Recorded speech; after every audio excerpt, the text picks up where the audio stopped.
Skillet frontman John Cooper is opening up about his perspective on mask wearing in the age of COVID, drawing criticism from at least one of his peers in the music industry, the vocalist of Queensryche. More on that in just a moment. These comments were made by Cooper on the latest episode of his Cooper Stuff podcast, and he says that he feels as though mask wearing is nothing more than theater. Here's a clip of the Skillet singer's comments on his latest podcast with the link to the full episode in the description. If you're into the vaccine, that's fine with me. Good. If you're into masking, that's fine with me. Good. I have grace in this situation. Do you agree with me that we are in unprecedented times? And when we are talking about COVID, we're not going to talk about the what I would call the geopolitical implications of COVID because I'm not qualified to do so. But do you agree that there are massive geopolitical ramifications that most normal people, I consider myself a normal people or a person, normal people, we can hardly understand that. It's not that we're stupid. There's so much agenda. Can we agree that there's a lot to talk about?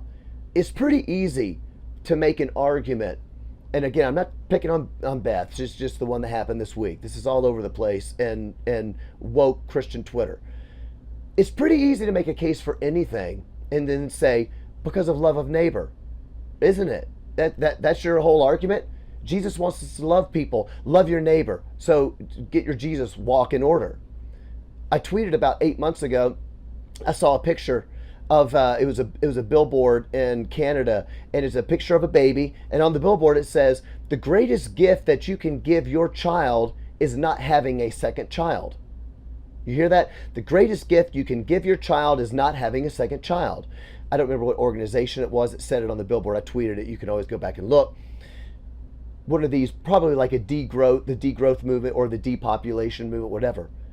Well, their opinion is that the greatest thing you can do to love someone is stop having kids, because we're actually making people's lives worse, because we're overpopulating the planet. We're raping the earth, if you will. In the parlance of our time and the way that everything is so Marxist these days in terms of our thinking, or neo-Marxist, I should say, is basically that human beings are oppressing the earth.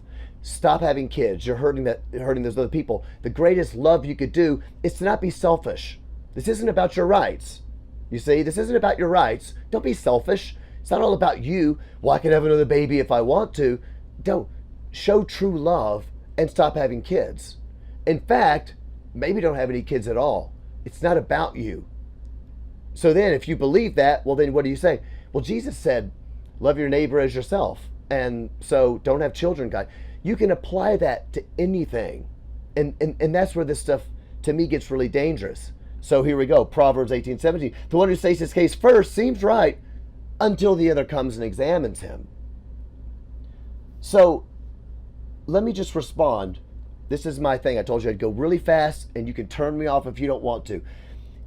In order to say what this tweet from Beth Moore says, in order to believe that tweet, here's all the things that you must believe or that you must disbelieve in order to tweet that, okay? Or not tweet it, in order to agree with that. In order to say, amen, Beth, here's all the things that you have to that you have to believe or disbelieve. I'm gonna bust through them. You ready?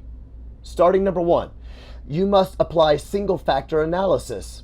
And that single factor analysis is the harm from COVID. You know what single factor analysis is, right? Single factor analysis would be like saying the happiest people in the world are Americans. Why? Because we have more wealth than everyone else.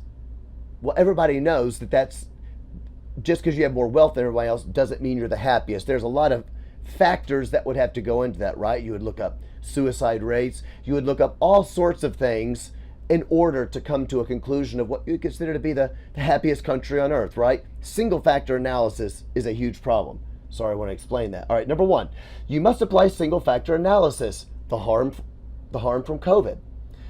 You must believe that COVID is much more deadly than it is in order to justify single factor analysis. I'm not saying that COVID isn't harmful. I'm not saying it doesn't kill people. It does. It's scary. Yes, it's freaky.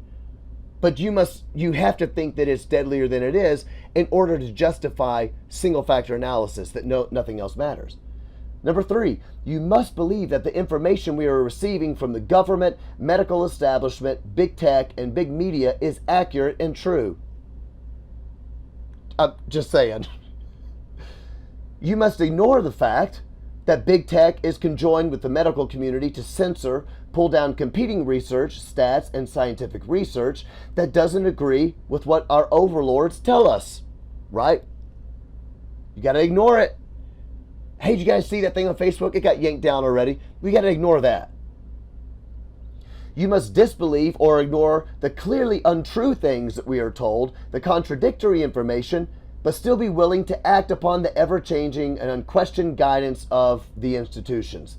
Next, you must believe in the efficacy of vaccines. Next, you must disbelieve in any harmful side effects of vaccines. Next, you must believe in the efficacy of masks. If you don't know what efficacy means, that means the power to do what it says it's going to do. You have to believe that masks work. You have to believe that vaccines work. Next, you must ignore various research and statistics and certain words from Dr. Fauci himself about the efficacy of masks. You must believe that we can reach zero COVID. You must ignore the fact that people demanding you to wear masks or to lock down don't believe their own words because they ignore it. You got to ignore Obama's 60th birthday party of hundreds of unmasked people. You ignore that. You have to ignore Mayor Lightfoot in Chicago going to Lollapalooza with 100,000 people maskless. You got to ignore that. You have to ignore the fact that I'll get back to that. I think you get the point. They don't believe what they're saying, right? They don't believe what they're saying, but you got to ignore that. All of these things, and I'll dive into some of those things in a little while more thoroughly, but I'm trying to give you the rundown so you can tell me to shut up and turn me off. All of these things lead to my personal biggest problem with the conclusion that Jesus wants you to wear a mask. That is a lot of things to consider. Do you agree? That is a lot of things, a lot of question marks to consider to get all the way down to Jesus wants you to wear a mask. This is my biggest problem, what I'm going to say right now. There is something that I personally am much more terrified about than COVID, okay? And that is just tyranny, totalitarianism. Whether that comes, whether that comes from the government or whether that's just like a cultural tyranny, like you are excluded from being involved in anything in the public sphere, which we're beginning to sort of see right now. I am very scared of tyranny for lots and lots of reasons. Responding to Cooper's comments on his podcast was the vocalist of Queensryche, Todd LaTorre, who said the following: "Cool, then go volunteer on the COVID floor of a hospital maskless and let us know how that works out."